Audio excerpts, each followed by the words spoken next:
तेलंगाना देखे न्यूज़ में आप तमाम के खैर मकदमे बढ़ते हैं खबर की जानिब। एक्टिव सोशल मीडिया वॉरियर्स से केटीआर ने किया मुखातिब। बताया गया कि हैदराबाद की तरक्की के साथ साथ तेलंगाना की तरक्की रुक गई है। कांग्रेस की हुकूमत आने के बाद इस तरह के हालात पैदा हो गए। मल्काजगिरी के वोटर्स को उन्होंने ख़ास तौर पर पार्लियामेंट और बाई इलेक्शंस में कंटोनमेंट में बीआरएस के हक़ में वोट देने का उन्होंने अपील की। इस मौके पर बीजेपी को भी उन्होंने तनक़ीद का निशाना बनाया। इस मौके पर बताया गया कि बीजेपी किस तरह से रिजर्वेशन उखाड़ने की धमकी दे रही है। इस मौके पर उन्होंने इस बात का अहाता भी किया कि 10 साल के बाद हैदराबाद को कॉमन कैपिटल से हटाकर यूनियन टेरिटरी बनाने की कोशिश जारी है।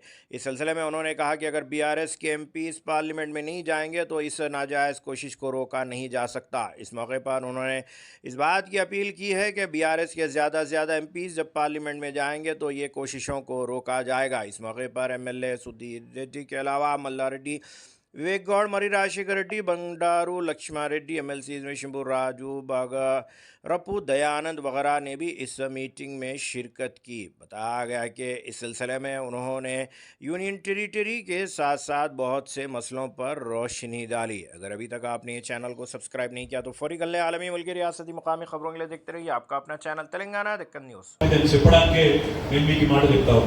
యూనియన్ టెరిటరీ చేయాలనేది వాళ్ళ ఎజెండా, బీజేపీ ఎజెండా. ముఖ్యంగా మల్కాజ్గిరిలో బీజేపీకి ఓటేస్తే కంటోన్మెంట్ లో మనం ఎంత సతాయించారో మీకు యాదుకుంటారు. కంటోన్మెంట్ లో ఇంచు భూమి అంటే 10 ఏళ్ల నుంచి సాగుకొట్టింది. మరి అట్లాంటిది ఇంచు భూమి కోసమే సాగుకొట్టిన వాళ్ళు రేపటి రోజున సందు దొరికితే హైదరాబాద్ తీసుకుపోయి వాళ్ళ కంట్రోల్లో మొత్తం కంట్రోల్లో పెట్టుకుంటారా లేదా ఇక్కడ మనకు మన రాష్ట్ర ప్రభుత్వానికి కానీ మనకు కానీ ఇక్కడ ఏమాత్రం ఇక్కడ ప్రజలకు కానీ అధికారం లేకుండా చేస్తారా లేదా దయచేసి ఆలోచించమని చెప్పి కూడా మిమ్మల్ని కోరుతున్నా.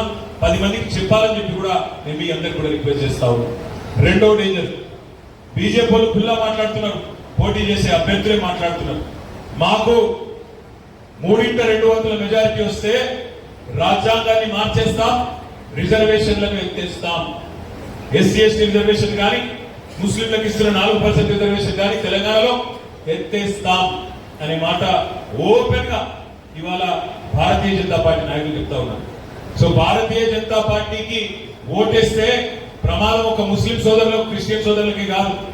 రిజర్వేషన్లు ఒక వాళ్ళే పోవు, ఎస్సీ రిజర్వేషన్లు పోతాయి, ఎస్టీ రిజర్వేషన్లు పోతాయి. రాజ్యాంగాన్ని ఎత్తేసే అవసరం అయితే మొత్తానికి మొత్తంగా వాళ్ళు ఒక అధ్యక్ష తరహా పాలన కూడా తేవాలనే ఆలోచన కూడా వాళ్ళకు ఉన్నది. దయచేసి నేను నిన్న కోరేది ఈ మాట మనం అర్థం చేసుకోవడమే కాదు 10 మందికి చెప్పవలసిన బాధ్యత కూడా ఉన్నది. దాని వీడియోలు కూడా చాలా ఉన్నాయి, నేను మీకు పంపిస్తాను. ఈ గ్రూప్ లో అందరి ఫోన్ నెంబర్లు కూడా తీసుకున్నాం, మీ అందరు కూడా ఆ వీడియోలు కూడా పంపిస్తాం. మూడవ డేంజర్, గోదావరి నది మన తెలంగాణ నుంచే పారుతుంది. మహారాష్ట్ర నుంచి వచ్చి తెలంగాణ నుంచి వచ్చి కిందికి ఆంధ్ర నుంచి సముద్రంలో కలుస్తుంది. మోడీ గారు కర్ణాటకలో ఓట్ల కోసం, తమిళనాడులో ఓట్ల కోసం ఒక మాట చెప్తా ఉన్నాడు నిన్న మొన్న ప్రచారంలో. నదుల అనుసంధానం చేస్తాం, గోదావరి నీళ్ళని తీసుకుపోయి కింద కావేరి పెన్నా కలిపి కర్ణాటకకు తమిళనాడుకు నీళ్ళు ఇస్తామంటాడు. నీళ్ళు ఇవ్వడం తప్పు కాదు, తీసుకుపోవడం తప్పు కాదు, నదుల అనుసంధానం కూడా తప్పు కాదు. కానీ మన అవసరాలు తీరకుండానే తీసుకుపోవడం తప్పు. తెలంగాణ అవసరాలు తీరకుండా ఇక్కడి ప్రాజెక్టులు పూర్తి కాకుండా ఇక్కడి రైతులకు అందాల్సిన నీళ్లు పూర్తిగా అందకుండా కిందికి తీసుకుపోవడం అంటే తప్పకుండా ఇది దగా అవుతుంది. మనం నడుపుతున్నాం సీతమ్మ సాగర్ కింద ఖమ్మంలో గోదావరి నీళ్లు ఇంకా పూర్తిగా మనం తీసుకోలేదు. కాబట్టి ఈ ప్రయత్నాన్ని అడ్డుకోవాలన్నా, తప్పకుండా రాజ్యాంగాన్ని రద్దు చేసే కుట్రను అడ్డుకోవాలన్నా, ఎస్సీ ఎస్టీ రిజర్వేషన్ ఎత్తేసే కుట్రను అడ్డుకోవాలన్నా, గోదావరి నీళ్లను కిందికి తీసుకుపోకుండా ఇక్కడో నదుల అనుసంధానం పేరిట మళ్లించకుండా అడ్డుకోవాలన్నా గులాబీ కండువా పార్లమెంట్ లో ఉంటేనే అక్కడ గర్జిస్తాం, గల్లా పడతాం, లేకపోతే అడిగేటోడు ఉంటాడు. ఇంకొక డేంజర్ కూడా ఉన్నది. 2026లో లోక్సభ సీట్ల పునర్విభజన, అదేవిధంగా డీలిమిటేషన్, అదేవిధంగా అసెంబ్లీల పునర్విభజన కూడా జరుగుతుంది, సీట్లు పెరుగుతాయి అనేది వినబడుతున్న మాట. చట్టం ప్రకారం 2026లో డీలిమిటేషన్ కూడా జరగాలి.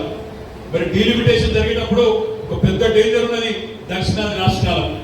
డేంజర్ ఏంటి అంటే మీకు తెలుసు, మేము చిన్నప్పుడు బడిలో ఉన్నప్పుడు 1980s లో ఆనాడు కుటుంబ నియంత్రణ గురించి విపరీతమైన ప్రచారం జరిగేది. టీవీలలో రేడియోలలో మాకిద్దరు మేమిద్దరం మాకిద్దరు అనే స్లోగన్ తోని దేశంలో అందరూ కూడా ఇద్దరు పిల్లల కంటే ఎక్కువ కనద్దని చెప్పి అప్పుడున్న కేంద్ర ప్రభుత్వం విస్తృతంగా ప్రచారం చేసేది. మేమిద్దరం మాకిద్దరు అనేది స్లోగన్ అన్నాడు. దక్షిణాది రాష్ట్రాల్లో సౌత్ ఇండియాలోనేమో ఆ స్లోగన్ పనిచేసింది, ఇక్కడ ప్రభుత్వాలు చక్కగా పనిచేసినాయి, దాంతో పాపులేషన్ తగ్గింది. కానీ ఉత్తరాది రాష్ట్రాల్లో పాపులేషన్ తగ్గలేదు, పెరిగింది. రేపు 2026లో డీలిమిటేషన్ చేసేటప్పుడు ఇప్పుడు వస్తున్న వార్తల ప్రకారం ఏమైతుందంటే మరి రేపటి రోజున మన తెలంగాణలో ఉన్న 17 పార్లమెంట్ సీట్లు ఏవైతున్నాయో ఇవి తగ్గే ప్రమాదం ఉంది. మన గొంతును వాళ్ళు అదిమే ప్రమాదం ఉంది, నులిమే ప్రమాదం ఉంది. ఉత్తర భారతదేశంలో ఎక్కడైతే బీజేపీ కొంత బలం ఉందో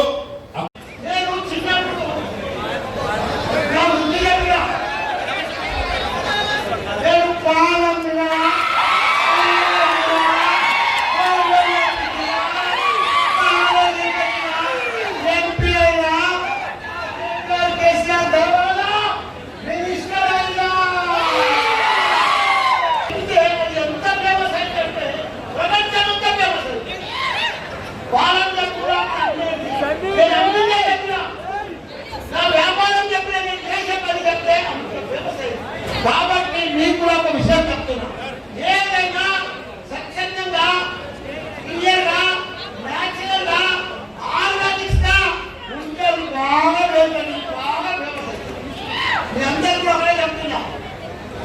ఇప్పుడు ప్రపంచం అంతా సోషల్ మీడియానే, వార్తలు, న్యూస్ పేపర్లు, రేడియోలు, అప్పుడు వార్తలు అనుకుంటుంటే ఇప్పుడు ఏవో తెలియవు. అంత సెకండ్ల మీద నేను ఒక మామూలు నన్ను గుర్తు కూడా పెట్టకు. అసలు మా కేసీఆర్ గారు నన్ను వినిష్కరిస్తే నేను అసెంబ్లీలో మాట్లాడితే తుఫాన్, నేను పబ్లిక్ లో పోతే తుఫాన్. నేను అసెంబ్లీలో మాట్లాడుతున్నాను. ఒకసారి బయట పోలీసులు డ్యూటీ చేసేప్పుడు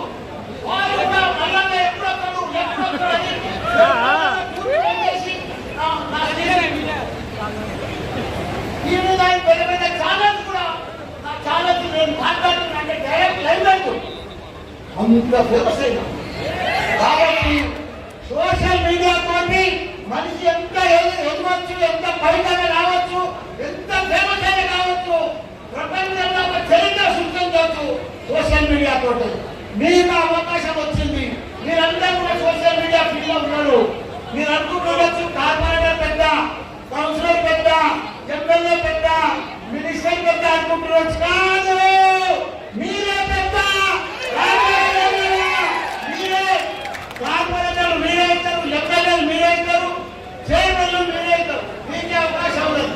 ఎందుకంటే ఎవరు సోషల్ మీడియా ఉంటారో వాళ్ళే పబ్లిక్ లీడర్ అవుతారు. కాబట్టి మీరు ఇంపార్టెంట్